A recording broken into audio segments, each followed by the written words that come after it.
Vamos ahora a recibir a nuestro querido amigo el doctor Carlos Airabedian. ¿Cómo le va? ¿Qué dice? Buen día. ¿Qué tal? ¿Cómo está usted? Muy bien, todo en orden. ¿Cómo anda? Como una especie de homenaje a usted, y sabiendo la predilección que tiene por los huesos, los esqueletos, Sí, los encanta. cráneos, etcétera, y los estudios que ha hecho desde cuando era estudiante, Me encanta. busqué un caso célebre para recrearlo hoy. A ver.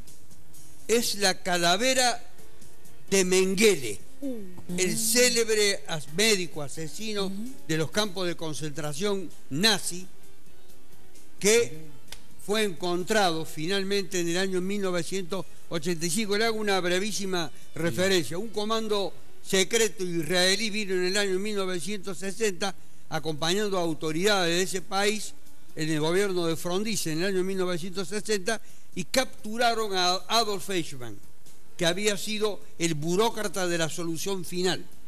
Lo secuestraron y se lo llevaron en un avión a Israel, donde lo juzgaron, lo ahorcaron y sus cenizas fueron esparcidas en el mar. Pero ellos habían detectado que Joseph Mengele, el siniestro médico de los experimentos de los campos de concentración, también se encontraba allí. Entonces hubo una disputa de los miembros del Mossad, del servicio secreto israelí, para que se lo capturara también. Ellos decían, los miembros operativos, que si lo capturaban a Mengele lo perdían a Eichmann. Entonces era necesario, imprescindible, que Eichmann fuera llevado a Israel y fuera juzgado por la responsabilidad que tenía como burócrata, el diseñador de la solución final, que significó, entre otras, la muerte de 6 millones de judíos, amén de que en total las víctimas del genocidio perpetrado en la Segunda Guerra Mundial llegó a más de 50 millones de personas, con otras etnias, otras razas, otros pueblos, etcétera, que no vienen al caso. Lo concreto, que lo perdieron a Mengele, hasta que, por las investigaciones que eran muy perseverantes, detectaron que Mengele tenía un matrimonio amigo en Austria. Discúlpeme, ¿qué año era para poner? 1985 ahora. 1985. Ya dejamos a Eichmann y lo siguen a Mengele, que era de los más prominentes, uno de los más importantes, que ellos querían tener, juzgarlo y eventualmente condenarlo, o casi seguramente condenarlo. Entonces, detectaron entre las relaciones a un matrimonio que vivía en Viena, Austria.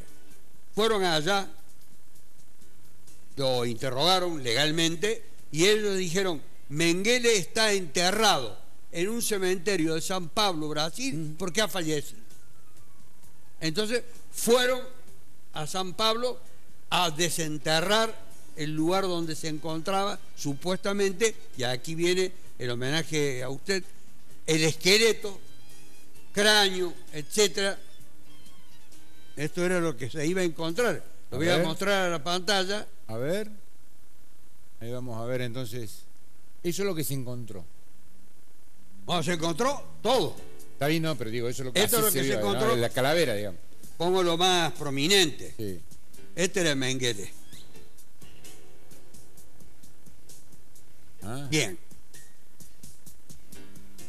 Lo primero que dijo el forense, y se inauguraba una nueva etapa, que después seguiría con un éxito arrollador en la Argentina, con el equipo de antropología forense, que permitió detectar la identidad de miles de desaparecidos, desde el punto de partida de aquella actividad.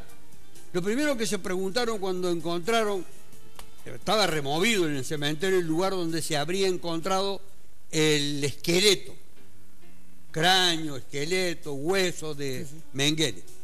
Y aquí había una pregunta. Uno de los forenses que intervenía en la operación dijo: ¿este hijo de puta es Mengele? Porque esto es lo que tenemos que determinar, no de qué murió. Tenemos que determinar la identidad. Este es el trabajo que corresponde, y ahí comenzó un trabajo bárbaro. Y se logró establecer lo siguiente. En el proceso penal, los testigos, por ejemplo en el de Eichmann, buscaron a los sobrevivientes de los campos de concentración que dieron un testimonio de lo que habían padecido, lo que habían sufrido, y saber si ese hombre que estaba allí lo conocían y si había intervenido, si había participado. Entran los componentes emocionales, etcétera. Las personas son propensas, las personas en general son propensas, no digo eso sobreviviente, las personas en general, el testigo del proceso penal, es propensa a la mentira también. Ya hemos hablado muchas veces de cómo mienten. Pero lo que no miente, lo que es irrefutable, y ahí usted nos puede acompañar con su conocimiento científico, es el cuerpo humano. Por eso la pregunta es saber, este hijo de puta, ¿es Mengele? Tenemos que establecer que es él, porque él no está ya, ahí está registrado en el esqueleto, en el cuerpo, su vida. Todos los incidentes, acontecimientos, todo lo que ha pasado por la vida de ese individuo. Ahí tenemos otra imagen de Mengele. Entonces, el cuerpo, el objeto, no miente. Es como dicen el cadáver no miente. El cadáver, el cadáver no miente. El cadáver habla. Sí. El cadáver habla. Sí. Así dicen los forenses. Claro. El cadáver no miente. Así. Y este tenía, en el año 1965, para saber cuándo había muerto, había que registrarlo todo y hubo un trabajo impresionante que este libro, La calavera de Mengele, lo resume, lo sintetiza y lo reúne de una manera atractiva que sirvió para trabajos posteriores. La calavera de Mengele. Entonces, este fue el punto de partida de un acontecimiento científico, judicial, histórico, que venía cargado de esa inquina, de ese odio que ese cuerpo, que esa calavera, que ese esqueleto despertaba. Muy interesante. Antes de que nosotros siempre hablamos de casos de personas que están vivas y que están siendo juzgadas. Sí. Y acá estamos hablando de alguien que estaba muerto. Y no íbamos a preguntarnos cómo había muerto. Íbamos primero a tener que determinar cómo este individuo podía responder o no a la identidad del que se buscaba. Si era o no era. Si era. Se estableció que ese individuo era. Siempre se dudó. Siempre se dudó. Y un detalle. Eichmann, Argentina. Mengele, Argentina. Una multitud. Siempre en las novelas, en las películas, siempre aparece la Argentina como un lugar de refugio. No estaba enterrado, pero el lugar, como dijo el Papa, más lejano del mundo. Y en San Pablo estaba enterrado. ¿Estaba en San Pablo Mengele? ¿Mengele no estaba el cuerpo en San Pablo? Sí. Estaba ahí en el cementerio ese. Todo removido. La pareja de Austria había sido controlada para que no diera más informaciones, pero vaya a saber las técnicas que habrán empleado para sacarle los datos. No lo conozco. Doc, antes de despedirlo, nos interesa conocer su opinión acerca de este tema, como un gran experto en el tema, del nombramiento, el decreto, lo que sea, de estos dos jueces de la Corte y en qué estado se encuentra todo. Bueno, el estado en el que se encuentra no lo puedo conocer porque yo no soy miembro del gobierno. Primero, lo que sí le puedo decir que la designación de esas dos personas es legal, es decir, es constitucional, y que nunca se haya empleado para proponer a dos miembros en comisión o más miembros en comisión de miembros de la Corte no significa que no sea de origen constitucional. Si es constitucional, por supuesto, la Constitución está encima de todo, es legal. Eso es lo primero. Que no haya sido utilizada es otro problema. Hay alguien que pensó esta salida y se la propuso al presidente de la República y salió. ¿Y cuánto tiempo tiene ese artículo? 159 años. ¿Por qué se aplica? 159 años. Esa cláusula, ese artículo que activó Macri. El artículo que le sirve para la propuesta que ha formulado. Y les quiero aclarar que iba a jurar, esas personas iban a jurar en estos días. Sí. Así es. Pero ¿por qué no juran? Van a jurar en febrero. No lo dice nadie. Nadie que he leído, porque normalmente no saben un carajo los que escriben sobre estos temas. Este es el problema. ¿Saben por qué? Porque habría una contradicción. Porque al mismo tiempo que se hizo la propuesta, como corresponde para la nominación que se ha formulado, hay un periodo de observación, de impugnaciones, de comentarios, etcétera, de 15 días, en el que son citados todos, personas, instituciones. ¿Aunque sea un decreto? ¿Aunque sea un decreto? No importa.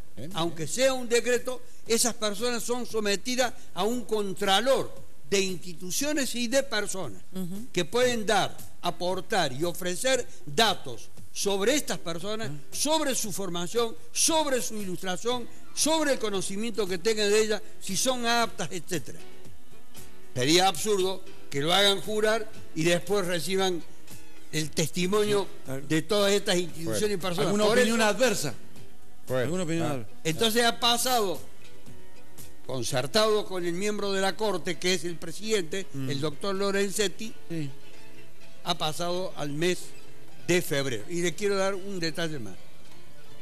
Rosati, que es uno de los miembros que fue miembro del gabinete del doctor Kirchner, que fue además ministro de Justicia, que fue procurador del Tesoro del gobierno de Kirchner, es un adversario jurídico de Lorenzetti, porque los dos provienen de Santa Fe y siempre han tenido problemas allá. Nadie sabe este tipo de contratiempos, de diferencias y de conflictos que había entre ellos. Así que va a haber sido un trago muy difícil para el doctor Lorenzetti.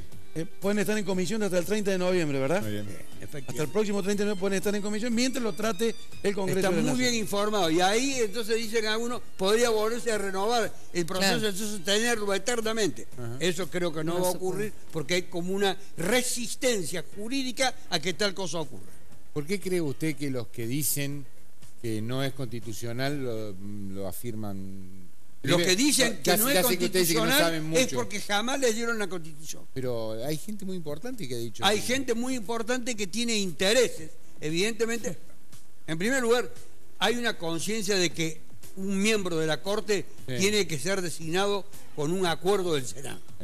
Políticamente eso es lo que corresponde. Con un acuerdo, claro. Eso es lo que Pero corresponde. si hay otra salida, como la que ha recurrido, es una cuestión discutible. Pero entonces que no invoquen la Constitución. Es discutible, invoquen, pero legal.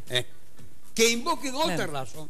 La oportunidad, que es una forma de inequívocamente de alteración de lo que debe ser una práctica razonada, por más que no tenga mayoría el gobierno no tiene mayoría. Y cualquier miembro que proponga en materia de una negociación en el sentido jurídico, un acuerdo. Eso que debe surgir un estudio por parte del Senado que resuelva. Lo que no le entendí bien fue eso de que hay mucha gente que habla de esto que no sabe mucho. No sabe qué dijo, No sabe son un qué... carajo.